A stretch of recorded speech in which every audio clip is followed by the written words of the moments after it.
My straight class president chose me as his prom partner, but wouldn't call it a date gay love story. Hello everyone, and welcome back. If you enjoy emotional gay love stories with romance, powerful twists, and unforgettable endings, don't forget to subscribe and turn on notifications so you never miss a new story. And before we begin, tell us where you're watching from in the comments. We love seeing viewers from all over the world. Thank you for being here. Now let's dive into today's story. If you are asking Julian Hayes to prom, I want $20 because I called it first. I stopped outside the student council room with my hand still wrapped around the strap of my backpack. Inside, somebody laughed. Then another voice said, "No chance. Cameron is taking Madison. Everybody knows that." I should have kept walking. Instead, I stood there like an idiot, listening through a half-open door while three guys discussed Cameron Blake's prom plans like they were predicting the Super Bowl. Cameron was our class president, captain of approximately every committee that required a clipboard, and the kind of person teachers trusted with keys to rooms students were definitely not supposed to have keys to. He was also straight. At least, that was what everyone assumed. Including me. 20 says Madison, someone said. 10 says Chloe. Then Cameron's voice cut through the room. "Do you guys have anything better to do?" Silence. I walked away before anyone noticed me. By the time I reached my locker, I had almost convinced myself the conversation meant nothing. Prom was 3 weeks away. Everyone was talking about dates. I was planning to skip it entirely, order pizza, and spend Saturday night pretending I did not care about everyone else's photographs. Then a hand appeared against my locker door before I could close it. "Cameron, you busy?" he asked. Emotionally or academically? His mouth twitched. "For 5 minutes. That sounds suspicious." He glanced down the hallway. Students moved around us beneath fluorescent lights, calling to friends, slamming lockers, making enough noise to hide almost any conversation. Almost. "Come with me." He led me toward the quieter science wing. I followed because apparently good judgment had abandoned me. When we reached an empty stretch of hallway, Cameron stopped. Up close, he looked less like the perfect class president and more like an 18-year-old who had forgotten how to breathe. "I wanted to ask you something. You are making this terrifying." "Prom." I stared at him. "What about it?" His fingers tightened around the notebook he was carrying. "Come with me." For a second, I genuinely thought I had misunderstood him. "Come with you where?" "Julian. I need you to say the whole sentence." Cameron exhaled. "Come to prom with me." My heartbeat did something deeply unhelpful. 10 minutes earlier, people had been betting on which girl he would choose. Now Cameron Blake was standing 3 feet away asking me, "Is this a joke?" I asked. His expression changed immediately. "No." "Did you lose a bet?" "No." "Is this some student council publicity thing?" "Why would that even be a thing?" "I am exploring possibilities." Cameron finally laughed, but it disappeared quickly. "I am serious." I searched his face. "Why me?" He looked toward the windows. Late afternoon sunlight stretched across the tile between us. "Because I want to go with you." Simple words. Dangerous words. I swallowed. "So you are asking me on a date?" Cameron froze. There it was. The invisible wall dropping between us. His eyes returned to mine, guarded now. "No," he said too quickly. "It is not a date." Something inside me sank, but I refused to let him see it. "Right." He reached into his notebook and pulled out a prom ticket. "But you will come?" I should have said no. Instead, I looked at the ticket, then at the boy who seemed terrified of his own invitation. I took it. Cameron smiled with obvious relief. And that was the moment I realized I had just said yes to something neither of us was brave enough to name. By Monday morning, Cameron had somehow turned one invitation into a rulebook. He caught me near my locker before first period, holding 2 coffees and wearing the expression he usually reserved for student council emergencies. "This is for you," he said, handing me the sweeter one without asking. What I wanted. I stared at the cup. "How do you know my order? You buy the same thing every Tuesday and Thursday." That should not have mattered. It did. "You have been monitoring my coffee habits?" "Observing." That sounds much less creepy when the class president says it. He smiled, then immediately glanced around the hallway. That tiny movement changed everything. "About prom," he said. "There are probably going to be questions." "Because you asked another guy?" His shoulders tightened. "Because people like gossip." Same difference. Cameron lowered his voice. "I just think we should keep things simple." I took a sip of coffee and waited. He began counting on his fingers like this was an agenda item. We arrive together. We can take pictures. We sit with the student council table because I already reserved seats. We dance if everyone is dancing. I raised an eyebrow. Very spontaneous. I like plans. I noticed. He ignored that. And if somebody asks, we are prom partners. Not dates. Cameron hesitated. Right. There it was again. One word that somehow made the coffee taste less sweet. I shut my locker. Anything else? No, excellent.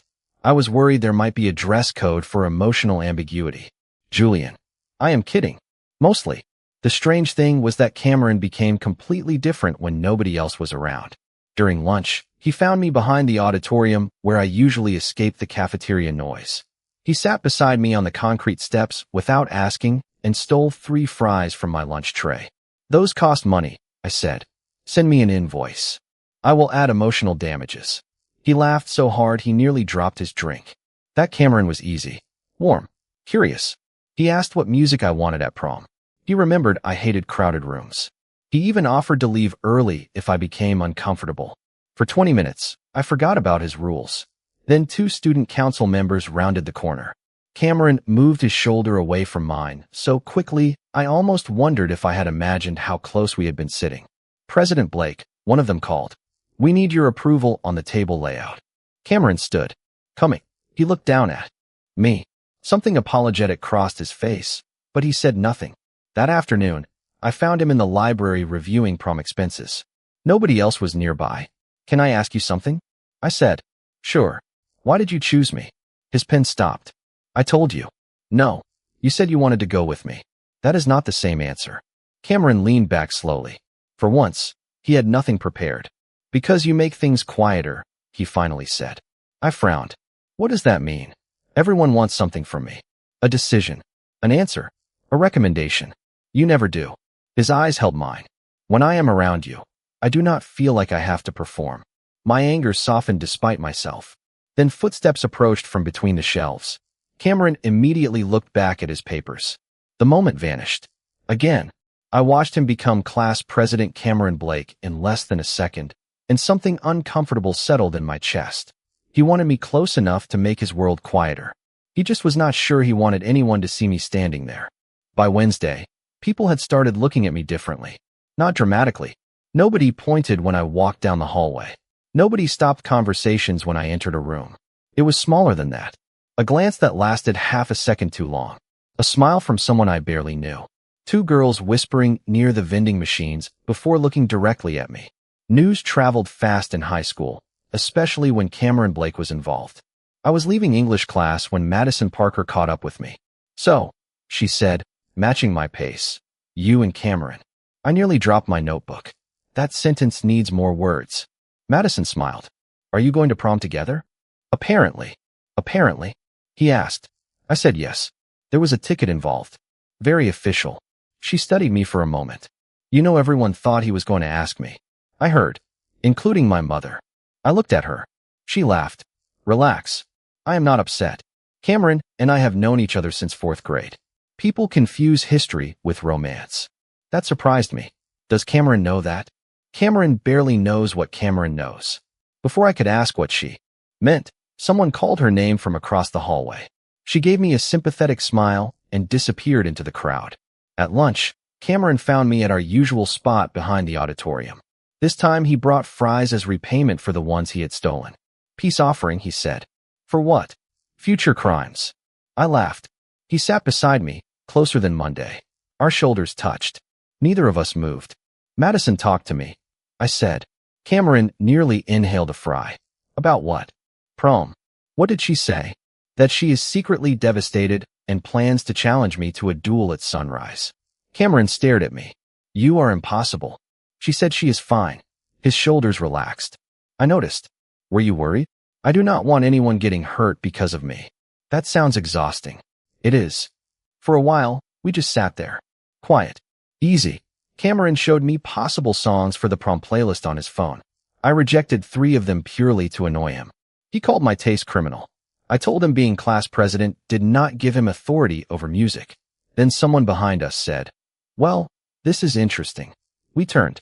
Tyler Grant and 2 other guys from student council stood near the auditorium door. Tyler looked between us, then smiled. So the rumor is true? Cameron stood. I stayed seated. What rumor? He asked. Tyler shrugged. You and Julian. Prom. Cameron glanced at me. For 1 second, I thought about the library. About coffee. About him telling me I made his world quieter. Yeah, Cameron said. We are going together. Tyler's smile widened. Wait. Like together? Julian is your date. The pause lasted maybe 2 seconds. It felt like 20. Cameron laughed awkwardly. No. We are just going together. Just. One word. That was all it took. Tyler nodded as if the universe had returned to its proper position. Got it. They walked away. Cameron turned toward me immediately. Julian. I stood and picked up my backpack. Do not. I did not mean it like that. You said it exactly like that. They surprised me. No. They asked you a question. My voice stayed quiet. Somehow that made it worse. Cameron stepped closer. What was I supposed to say? I looked at him, and for the first time since he handed me that ticket, I knew exactly what I wanted. Something that did not make me sound like a mistake. Then I walked away, leaving Cameron alone with 2 untouched cartons of fries and the silence he once told me I made easier. I avoided Cameron for the rest of Wednesday. That sounds impressive until you remember we attended the same high school and shared 2 classes, which meant avoiding him mostly consisted of staring very seriously at textbooks whenever he entered a room. He texted me twice after school. I did not answer. Thursday morning, he waited beside my locker. Can we talk? We are talking. Julian.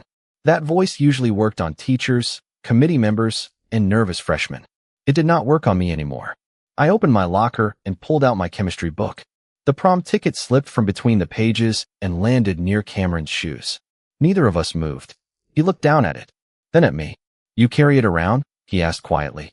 I hated how vulnerable the question sounded. Not anymore. I picked up the ticket and held it toward him. Cameron stared at my hand. What are you doing? Giving it back.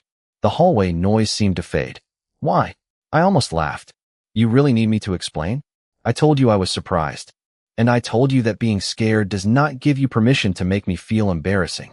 His face tightened. I am not embarrassed by you. Then why did you sound relieved when Tyler gave you a way to deny it? Cameron looked away. That was answer enough. Students passed behind us. A locker slammed somewhere down the hall. The first bell would ring in 4 minutes. For once, I did not care. When nobody is around, you bring me coffee. You steal my fries. You remember what music I like. You tell me things you apparently do not tell anyone else. My voice dropped. Then somebody walks around a corner, and suddenly I become just Julian. You are not just anything. Then stop treating me like I am. He finally took the ticket, but his fingers closed around it slowly, like accepting it hurt. So that is it. I would rather go alone than be somebody you apologize for. Cameron went. Completely still. I had expected anger. Maybe an argument. Instead, he looked wounded, and that almost made me take the words back. Almost. I never apologized for you, he said. You did not have to. I heard it in the way you said just. The bell rang. Students accelerated around us. Cameron remained there while I walked to class. For the first time since he asked me, the choice belonged to me. The strange part was that winning did not feel good. At lunch, Cameron never appeared behind the auditorium. I sat alone with my fries and discovered silence could be heavier when you had gotten used to sharing it. Friday was worse. Cameron moved through school like a machine. Student council meeting. Morning announcements. Prom committee. Perfect answers. Perfect smile. But every time our eyes met, something disappeared from his face. After last period, Madison found me near the front entrance. What happened? She asked. Nothing. Cameron reorganized the prom seating chart 3 times today. Maybe he discovered a passion for tables. She folded her arms. Julian. I sighed. I gave the ticket back. Her expression softened. Good. That surprised me. Good. If he wants you there, he should understand what he is asking from you. Before I could respond, my phone vibrated. Cameron. One message. I almost ignored it. Then I read the words. I am outside your house. I looked at Madison. What? She asked. My heart had already started racing. Another message appeared. I have your ticket. Please let me explain why I cannot give it up. By the time I reached my street, Cameron was sitting on the hood of his dark blue sedan beneath the maple tree in front of my house. His tie was gone. His sleeves were rolled to his elbows, and his normally perfect hair looked like he had been running his hands through it for the entire drive. For Cameron Blake, This was practically a public emergency. I stopped at the end of the driveway. How did you know where I live? Student directory. That feels like an abuse of presidential power. Probably. He stood. No smile this time. In his hand was the prom ticket I had returned. I am not taking it back, I said. I know. Then why are you here? Cameron looked at the ticket instead of me. Because I spent all day trying to convince myself you were wrong. The neighborhood was quiet except for a lawn mower somewhere down the block. And I asked, you were not. That answer took some of the anger out of me. Cameron stepped closer, stopping several feet away. When Tyler asked if you were my date, I panicked. I noticed. Not because it was you. He swallowed. Because for 1 second, everyone was looking at me like they were waiting for me to explain who I am. I said nothing. He needed to finish this without my help. My whole life has been answers, he continued. What college am I applying to? What am I studying? Who am I taking to prom? Everybody already has a version of me in their head. My parents, teachers, friends. Sometimes I think I started believing that version because it was easier than asking whether it was actually me. His voice had lost the confidence I knew from morning announcements. Then I asked you. Why? I whispered. Cameron finally looked at me. Because when I pictured prom, I kept seeing you there. My heart stumbled. That still does not explain what this is. I know. He took a breath. I do not know what this is, Julian. There was no polished answer. No rule book. Just fear. I do not know what label fits me. I do not know what I am supposed to tell people.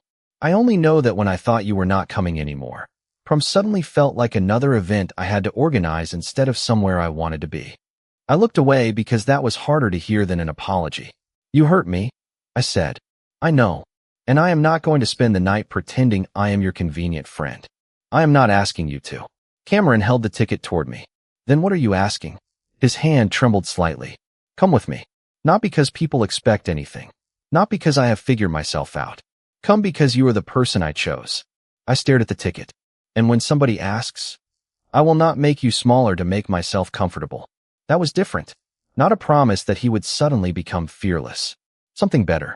A promise that his fear would no longer become my humiliation. I took the ticket. Cameron released a breath like he had been holding it since Wednesday. There is one more thing, he said. He pulled a pen from his pocket, turned the ticket over, and wrote something across the back.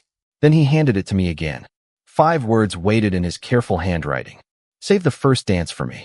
I looked up. Cameron was watching me nervously. That sounds dangerously close to a date, I said. For the first time, he did not deny it. He only smiled. The following Monday, Cameron did something so small that nobody else would have understood why it mattered. He waited for me at my locker. Not around the corner. Not in the empty science wing. Right there, in the busiest hallway in school, holding 2 coffees while hundreds of students moved around him. You are blocking traffic, I said. Good morning to you too. He handed me my usual drink. Still observing my coffee habits. I have expanded my research. That sounds concerning. Cameron smiled. Then Tyler Grant walked past with 2 student council members. My body tensed before I could stop it. Tyler noticed us and slowed. Prom partners reunited? He asked. The old Cameron would have laughed awkwardly. He would have found some careful sentence that explained everything without admitting anything. This Cameron took a sip of coffee. Looks that way. Tyler glanced between us. So you guys are actually going together? Yes. One word. Calm. Clean. No apology attached. Tyler shrugged. Cool. See you at the committee meeting. He walked away. I stared at Cameron. What? He asked. Nothing. You are staring. I am observing. That earned me a laugh. The changes stayed small after that, but I noticed everyone. At lunch, Cameron sat beside me behind the auditorium even when Madison and 2 student council members joined us. When our shoulders touched, he did not move away. During prom planning, he asked my opinion about the playlist in front of everyone. When someone suggested changing the seating chart so Cameron could sit beside Madison, he simply said, Julian is sitting with me. No dramatic announcement. No speech. Just a fact. Somehow that meant more.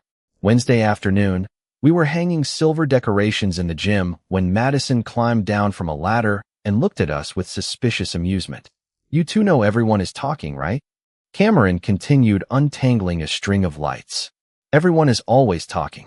That is unusually mature coming from someone who once called an emergency meeting because the homecoming banner used the wrong shade of blue. It was navy. Our school color is royal blue. I laughed. Madison looked at me. See what you were signing up for. Cameron froze for half a second at the phrase. Signing up for. I waited for the correction. It never came. Instead, he handed me the lights. Hold these. Later, when everyone else had left, we sat on the bottom row of bleachers beneath half-finished decorations. The gym smelled like polished wood and dust. Are you doing all this because of what I said? I asked.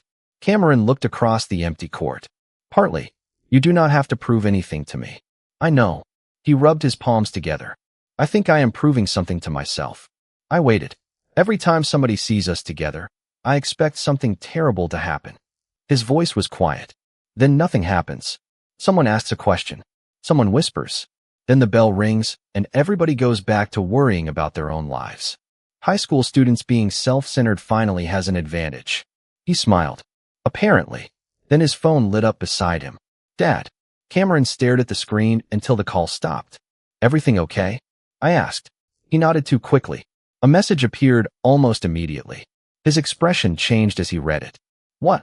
Cameron turned the phone toward me. The message was simple. Dinner before prom. Madison and her parents are coming. I looked at him. Cameron looked back at me. All that new courage suddenly facing its first real test. He still thinks I am taking her, Cameron whispered. Cameron stared at his father's message until the screen went dark. For a moment, the gym felt enormous around us. Empty bleachers. Half-finished decorations.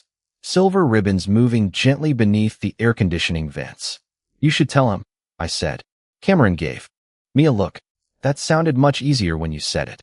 Most difficult things do. He picked up his phone, then put it down again. My dad has known Madison's family since before we were born. Our parents have spent years making jokes about us eventually ending up together. And Madison? Madison thinks the whole thing is ridiculous. Smart woman. Cameron smiled, but it disappeared quickly. This is not about her. I knew that. This was about the version of Cameron his father expected to see walking through the front door on prom night. I am not asking you to tell him what you are, I said. Especially when you are still figuring that out. Cameron looked at me. Then what am I supposed to say? The truth you already know. His brow tightened. Which is? You asked me. Silence. Cameron looked down at his phone again. Then he stood. Stay. Where am I going? Just stay. He walked several feet away and called his father. I could not hear the other side, but Cameron's half of the conversation was enough. Dad, about dinner Saturday. Pause. No, Madison is still coming. That is not what I mean. Another pause. Cameron turned toward me. His face had gone pale. I am bringing someone else to prom. He listened. No, not another girl. My heart started pounding. Cameron closed his eyes. His name is Julian Hayes. There it was. My name. Spoken into the part of Cameron's life that frightened him most. The conversation lasted another 2 minutes. Cameron mostly listened. Finally, he said, I know. We can talk Saturday. He ended the call. Well, I asked. He asked if this was some kind of joke. My stomach dropped. Cameron. I told him no. He sat beside me again. Then he asked what exactly you are to me. What did you say? Cameron let out a nervous breath. I said I am still trying to answer that. Somehow, that felt more honest than any perfect declaration could have. Saturday arrived before either of us was ready. At 7 that evening, Cameron pulled into my driveway in his dark blue sedan. He stepped out wearing a black suit, white dress shirt, and dark blue tie. For once, I had no joke prepared. What? He asked. Nothing. You were staring. Again. Observing. He laughed. I wore a charcoal suit with a silver tie my mother had insisted looked better than the blue one. She took enough photographs on the front lawn to document our entire senior year. Cameron started stiffly beside me, leaving several inches between our shoulders. My mother lowered her phone. You two are going to prom together. You can stand closer than that. I nearly disappeared from embarrassment. Cameron surprised me by stepping closer until our shoulders touched. My mother smiled and took the picture. 20 minutes later, we turned onto Cameron Street. Large brick homes stood behind wide lawns, their windows glowing in the evening light. Several cars were already parked outside his house.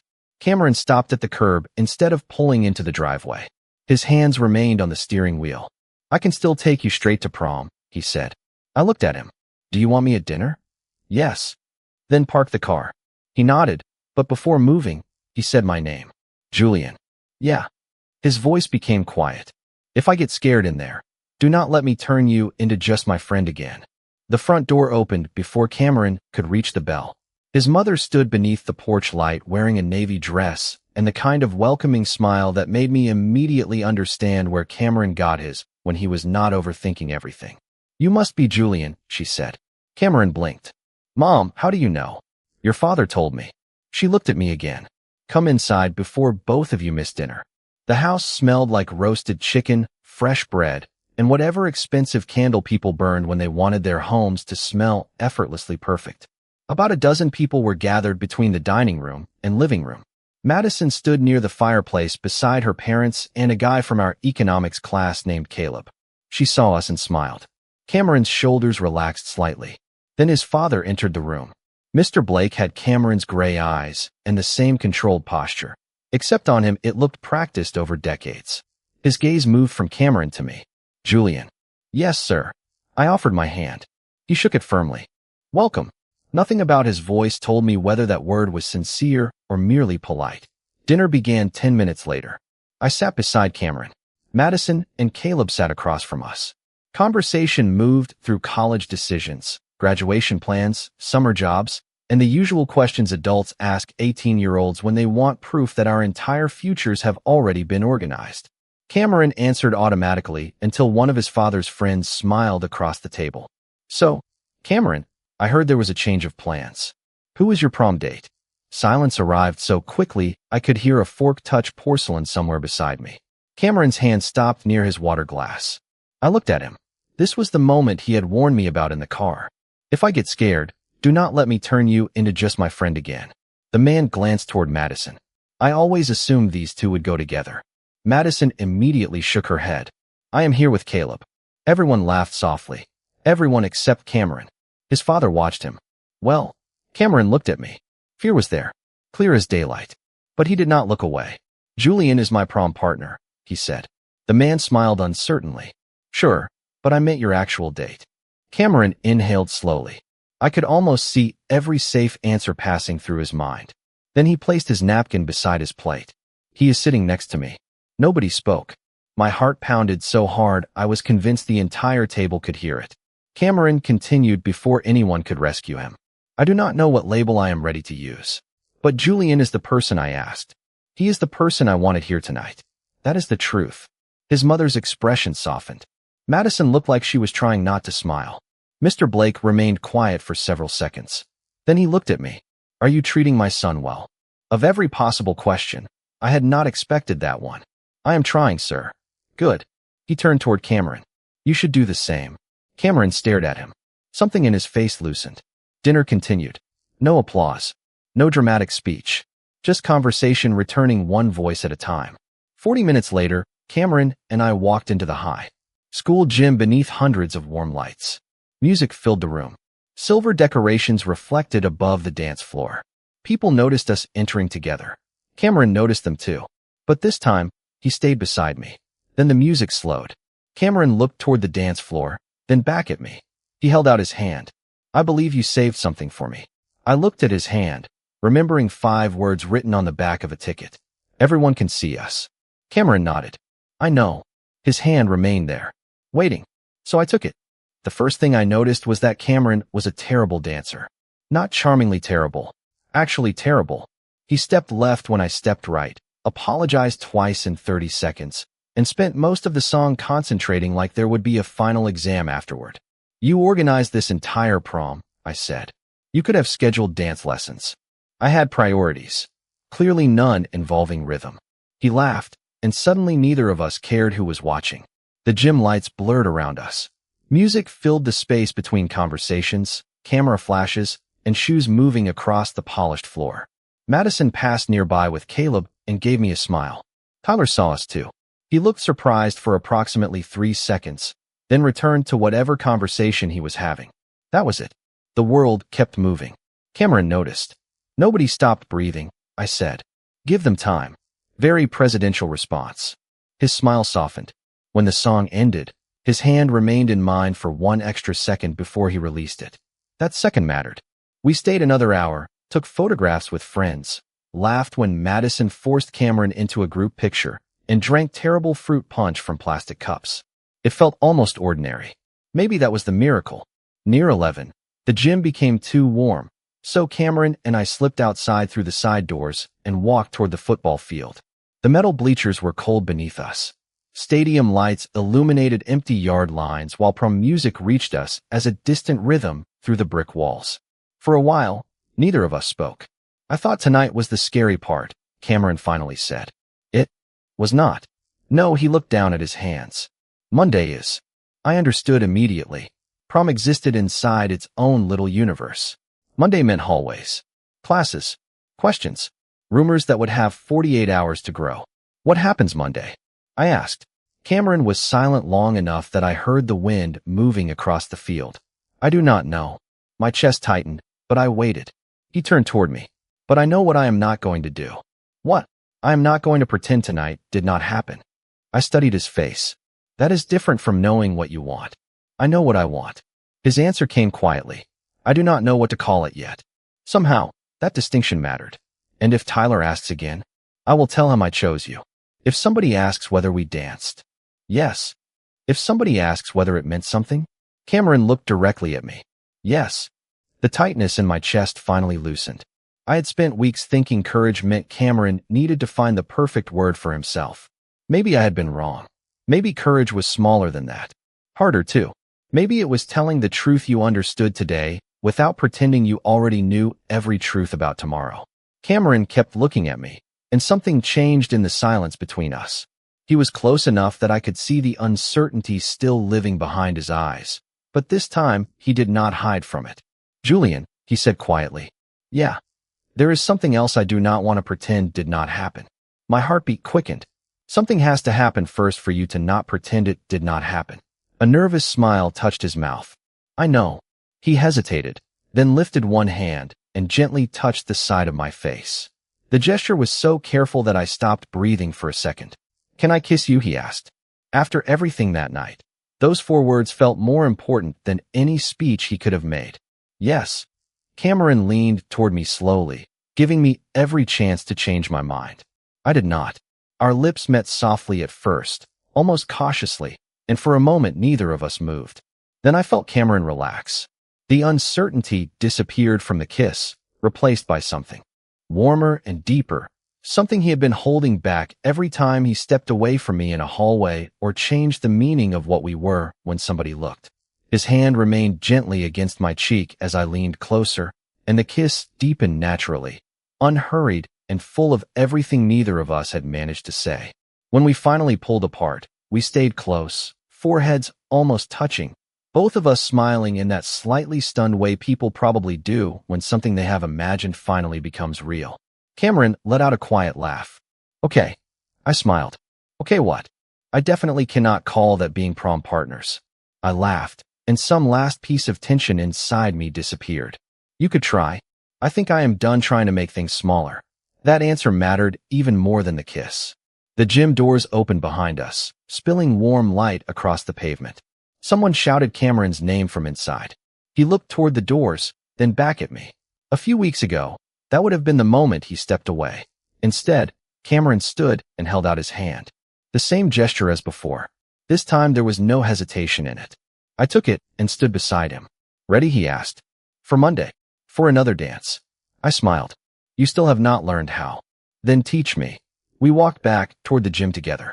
People could see us through the open doors. Cameron did not let go. Neither did I. And for the first time since he had handed me that prom ticket, I stopped wondering whether I was something he would eventually explain away. Whatever name came later could come later. Tonight, he had chosen me where everyone could see. And now, for the first time, he had kissed me without asking the world for permission.